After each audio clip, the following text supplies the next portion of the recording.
Alors, bonjour les premières. On va regarder la correction des exercices en vidéo. On va voir si c'est peut-être plus efficace pour vous. Je vous permettra de faire des petits commentaires en même temps que vous verrez les corrections.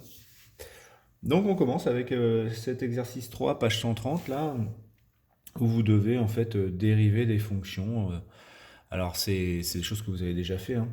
On va faire ça, mais j'espère que ça vous aura pas fait de problème, donné de problème, parce que normalement, c'est pas difficile pour vous ça. Alors, on a une fonction f définie par f de x égale x3 moins 6, x moins 4. Et donc, pour dériver, la dérivée de x3, c'est 3x2. La dérivée de moins 6x, c'est moins 6. Et la dérivée de moins 4, c'est 0. C'est terminé. Petit 2, fonction g définie par moins x facteur de 2x moins 3. On reconnaît la forme u fois v. Quand on la dérive, cette forme u fois v, ça nous donne u'v plus uv'. Alors on peut soit détailler, soit le faire directement. Je vais vous le faire directement, hein. Donc on va dire que moins x c'est le u et que 2x moins 3 c'est le v. J'utilise ma formule. Alors prenons donc u', donc la dérivée de moins x c'est moins 1, multiplié par v, 2x moins 3, plus la u, donc moins x, multiplié par la dérivée de 2x moins 3, c'est-à-dire 2. Ce qui nous donne moins 2x plus 3, moins 2x. Et donc, on obtient moins 4x plus 3. Le petit 3, on a la fonction h définie par h de x égale x2 plus 3 sur x plus 1. Donc elle est définie pour r privé de moins 1 pour pas que le dénominateur s'annule. Et elle est aussi dérivable sur cet ensemble, hein, r privé de moins 1. Allons-y. Ici, donc on a la forme u sur v. Et quand on dérive ça, on obtient u'v moins uv' sur v carré. Ici, le u, ce sera x au carré plus 3, et le v, ce sera x plus 1. Donc, u', ça nous fait 2x, multiplié par v, x plus 1, moins u, x au carré plus 3, multiplié par v', 1, le tout sur v carré, c'est-à-dire x plus 1 au carré. Je réduis, ça me fait 2x au carré, hein, je fais la distributivité, 2x au carré plus 2x moins x2 moins 3, attention le moins devant la parenthèse, le tout sur x plus 1 au carré. Je vais garder mon dénominateur comme ça, c'est une forme très simple, facile à lire. Le numérateur, 2x au carré moins x au carré, ça fait x au carré, plus 2x moins 3. C'est terminé. Et le dernier, le 4, la fonction k définie par k de x égale à 2 sur x plus racine de x plus 2x. Attention, elle est définie sur r privé de 0, mais aussi sur r+, hein, sur les valeurs positives. Dérivable sur le même ensemble. Attention, toujours ici, quand on va dériver, ça va passer sous la barre de fraction, donc il faut vraiment que le 0 soit enlevé de notre ensemble de dérivabilité. Donc, allons-y. Alors, attendez. Oula, j'ai fait une bêtise, j'ai oublié d'écrire h'. Hein, c'est pas égal, hein, ces deux choses-là, évidemment. K' de x égale à moins 2. Le 2, on le conserve, et on sait que la dérivée de 1 sur x, c'est moins 1 sur x2. La dérivée de racine carrée de x, c'est 1 sur 2 racine de x. Ça, il faut le connaître par cœur, hein, il n'y a pas d'autre solution. Et puis là, à vrai dire, cette forme est pas très belle, et je ne pourrais pas beaucoup l'améliorer. Voilà, on va s'arrêter là-dessus sur cet exercice. Alors, en plus de ça, qu'est-ce que vous aviez à faire? L'activité 2, page 132. L'activité 2, page 132. Alors le 2, bon,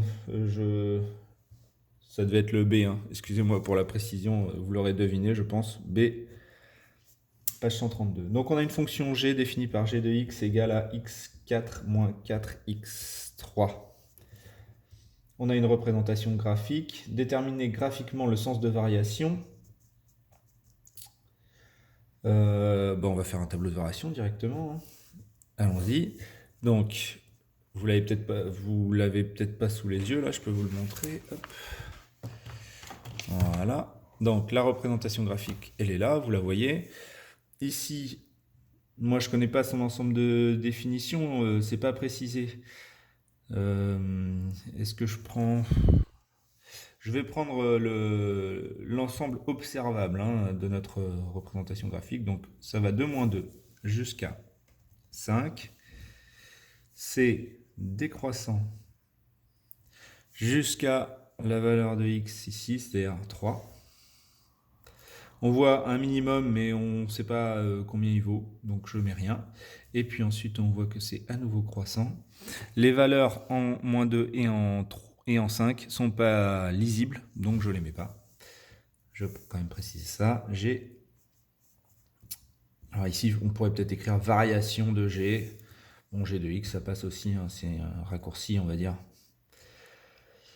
Alors, on ne peut pas donner les valeurs, par contre on peut les calculer, hein. Ici, j'ai juste à calculer g de 3 finalement. Je vais remplacer donc dans cette expression x par 3.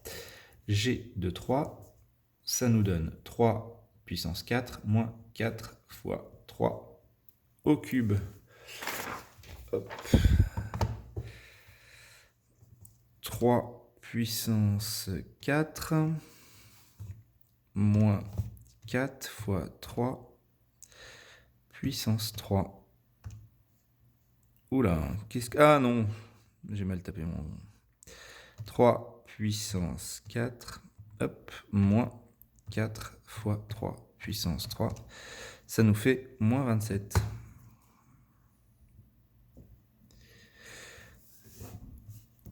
Alors le moins 27 ici, je peux le mettre soit à la place de g de 3, soit éventuellement mettre un petit égal. Voilà, de la même manière, je pourrais calculer l'image de -2 et l'image de 5, mais c'est pas demandé, donc on va s'arrêter là. Montrer que pour tout x, g' de x égale. Alors, ici, il y a plusieurs choses à faire. D'abord, il va falloir dériver notre expression de g. Donc ça, c'est pas dur. G' de x égale 4x3 moins 4 fois 3x2. Je réduis, ça fait 4x3 moins 12x2. Alors pour retrouver l'expression qu'on nous propose, soit on part de l'expression et on la développe, hein, on fait une double distributivité, soit on voit qu'il y a une factorisation à faire ici. On voit que 4 et moins 12 sont tous les deux multiples de 4, et x3 et x2 sont tous les deux multiples de x2. Ça veut dire que en fait, je vais pouvoir mettre en évidence que j'ai 4x2 en facteur, moins 3, je vais mettre 4x2 fois 3 fois 3, tout simplement. Donc, le 4x2 est un facteur commun. Je factorise et il me reste x moins 3. Et je retrouve mon expression. Alors, pourquoi on fait ça? On fait ça pour faire un tableau de signes de ce G'. Alors, allons-y. Là, on a deux facteurs dans le tableau de signes. Donc, on va mettre une ligne pour 4x2, une ligne pour x moins 3, et puis une ligne pour le produit des deux, c'est-à-dire G' de x. X, on est toujours entre -2 et 5.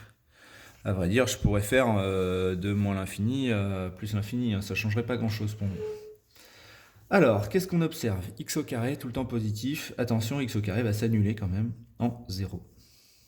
Je vais mettre là. Donc plus, voilà. X moins 3, lui, s'annule en 3. Je le place là. 3. Donc il s'annule, et puis avant, il va être positif ou négatif. Là, il faut faire le choix. Ça, x-3, on peut associer ça à une fonction affine de coefficient directeur 1, donc positif, ça veut dire que ça va être une droite qui va être croissante. Étant donné que c'est une droite qui est croissante, on va forcément du négatif vers le positif. Voilà. Je rajoute un petit signe plus, là, ce sera plus facile. Donc, allons-y. Quand on fait le produit, là où ça s'annule, le résultat est nul. Et puis la règle de signe, plus par plus, plus par moins, plus par plus. Voilà, on a le tableau de signes.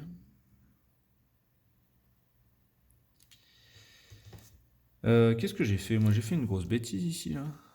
Pourquoi j'ai mis un plus? C'est pas un plus, là, c'est un moins. Hop. Voilà. C'est pas évident hein, de faire la vidéo, de faire l'exercice en même temps. Je regarde mon écran, je regarde ma main, bref. Allons-y. Donc dresser le tableau de signes, ça c'est bon. Quel est le signe de G' sur l'intervalle moins l'infini 3? Donc de moins l'infini, bon allez on va le mettre en l'infini. De moins l'infini jusqu'à 3, son signe est négatif. Et quel sens de variation on peut mettre en association le sens de variation de G à cet endroit-là? Eh bien, hop, nous on a observé que à cet endroit-là, G était décroissante. Quel est le signe de G' sur 3 plus l'infini? Il est positif. Et nous, à cet endroit-là, on a observé que G était croissante. Voilà. La fonction G' change-t-elle de signe entre moins 1 et 1? Non. La fonction change-t-elle de variation entre moins 1 et 1? Non plus. Alors effectivement, hein, la fonction, là, elle admet un plat. Hein. La tangente est horizontale. Mais globalement, la fonction reste décroissante. Voilà, alors là, on va faire facilement l'analogie hein, entre la fonction dérivée négative, la fonction elle-même décroissante, la fonction dérivée positive, la fonction croissante. Et en question 7, on considère la fonction, hein, on a une nouvelle fonction, et on fait la même démarche. Donc allons-y, la fonction est définie par f de x égale à 1 huitième de x4 moins 3 quarts de x2 plus x moins 1 demi. Quand je la dérive, qu'est-ce que ça me donne? Ça me donne 1 huitième fois 4x3 moins 3 quarts fois 2x plus 1, c'est-à-dire 1 demi de x3 moins 3 demi de x plus 1. Alors, qu'est-ce qu'on va en faire de ça? Démontrer que pour tout x, f' de x égale. Alors là, je ne sais pas le factoriser, ça, en l'état. Donc, je vais utiliser la forme qu'on nous propose, c'est-à-dire 1 demi de x plus 2, x moins 1 au carré. Je vais le développer, et puis j'espère retrouver l'expression de mon f'. Commençons par l'identité remarquable. X plus 2, facteur de x au carré, moins 2x plus 1. Ensuite, je fais la double distributivité. Ça me fait 1 demi de x3 moins 2x2 plus x plus 2x2 moins 4x plus 2. Ça nous fait 1 demi de x3. Alors là, j'ai moins x au carré, moins 2x au carré plus 2x au carré, bah ça m'arrange, ça s'annule. Ensuite, j'ai x moins 4x, ça me fait moins 3x, donc ça fait moins 3 demi de x, plus 2 fois 1 demi, plus 1, et on retrouve l'expression de f'. Voilà, alors pourquoi on nous donne ça? Bah parce que l'expression de f' comme ça, on ne pouvait pas étudier son signe, on ne savait pas le faire. Par contre, l'expression factorisée, on sait étudier son signe en faisant plusieurs étages. Donc, hop, premier étage pour le premier facteur, deuxième étage pour le deuxième facteur, un étage suivant pour le signe de la dérivée, et éventuellement, voilà, dernier étage pour les variations de la fonction. C'est une fonction polynôme, elle est définie entre moins l'infini et plus l'infini. Allons-y, x plus 2, ça va s'annuler en moins 2. X moins 1 au carré va s'annuler en 1. Donc on a une fonction qui est une fonction affine de coefficient directeur en demi, donc croissante, donc on passe du moins au plus. Ici on s'annule en 1, mais c'est une fonction carrée, donc positif partout. On fait la règle des signes. Quand on multiplie 0 par n'importe quoi, ça donne 0. Donc les 0, on les aligne. Et puis moins par plus, ça fait moins. Plus par plus, plus par plus. Et donc, on va pouvoir en déduire, comme tout à l'heure. Fonction dérivée négative, fonction décroissante. Fonction dérivée positive, fonction croissante. Avec ici, on aura un minimum. Qu'on peut calculer d'ailleurs, f de 2. Ouf. Je vais vous laisser le faire. Et vous le faites à la calculatrice et vous trouverez le résultat. Voilà, c'est tout pour le travail que vous aviez à faire. Je vous rajoute du travail sur Pronote. Bonne journée et à bientôt.